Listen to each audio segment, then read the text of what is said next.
2.2, protecting Australia's cultural, historic and First Nations heritage.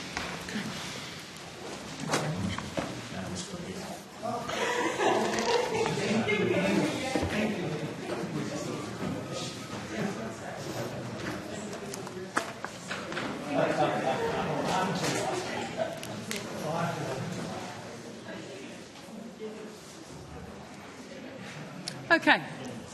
If people could leave swiftly and quietly, that'd be great. And we'll go directly to Senator Duniam for his few questions. Yeah, thank you. So I just wanted to get a sense of what and again, this might have been for corporate, I'm not 100% sure, but the costs of external legal advice in relation to the Section 10 declaration on McPhillamy's gold mine development, both before and after her decision. Senator, I can confirm that the external legal costs relating to the Kings Plain McPhillamy's Section 10 declaration, all external legal advice on the Section 10 process, but not including current litigation, was $44,170.30, GST inclusive. Okay, thank you. Just in relation to the declaration, and I'm getting a bit rusty on this, there was an element in the declaration signed by the Minister that referred to the pecuniary impact that might be experienced by the applicant if a decision is made to declare the area protected. What are the steps that are gone through to assess the pecuniary or proprietary impact to an applicant? So, Senator, we can talk about AUSPA processes generally, yes, but we won't be talking about the McPhillamy's case in specific because the matter is before the courts. Yes. So I can ask Dr. Beswick and Ms. Dumazel to go through general AUSPA processes, but we won't be talking about specifics. That's fine. Wayne Beswick, Branch Head, First Nations Heritage Protection Branch. The pecuniary and proprietary impacts is a standard part of the assessment for Section 10 declarations, and the team bases that analysis on the material it has before us, particularly the submissions that are made by the proponent. Mm-hmm.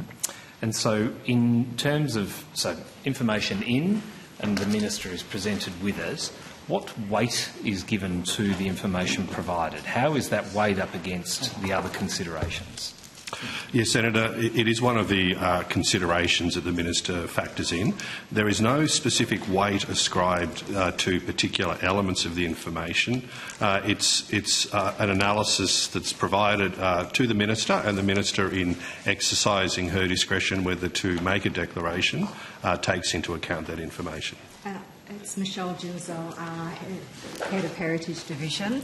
There are two key tests for AUSPA, for the Aboriginal and Torres Strait Islander Heritage Protection Act, and that is around significance and threat. They're the two key tests.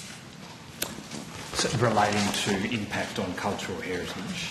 They're the two key tests for consideration matters under the Aboriginal and Torres Strait Islander Heritage Protection Act. Yes. So the information on pecuniary interest is an input. But it's not a test. It's not a test. Okay, no, that's fine. Just with regard to, any proprietary or pecuniary losses that might accrue to other parties, so beyond the applicant, if it is an applicant that has a project that would have benefit economically in a community or a region, is that in any way taken into account? Is that part of the submission from an applicant? We take each case before us, so every case is different. So, sure. And so it really depends on what we do as a department. Is we consider each case against the provisions of the Act. It's dependent on the case before us. And so there's no...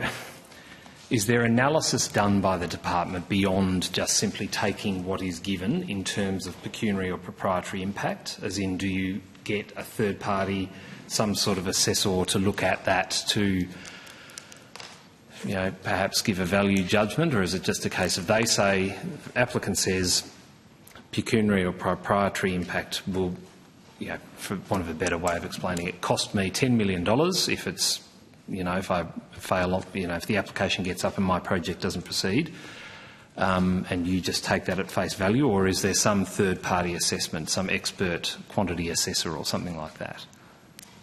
So, Senator, I would go back to, again, Ms Dumazel's point around the objects of the Act. That's where we provide the Minister with extensive advice on whether or not a declaration meets the two tests of significance and threat.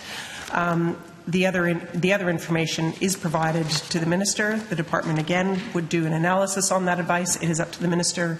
She can also request further advice or further analysis on aspects of the briefing that is in front of her. Sure. Okay. All right. But noting what Ms Dumazel said, there's two tests and they don't relate to this at all. It's just an input, but it is not one of the tests.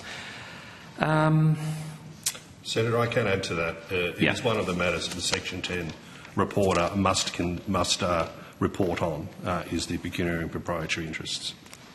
And when the Section 10 reporter does that, is that, again, just in terms of the detail provided by those who are impacted in a pecuniary way? Yeah, it'd be based on the submissions that the reporter receives. It wouldn't be the custom for reporters to commission independent research. Yeah, okay, all right, and that's just considered.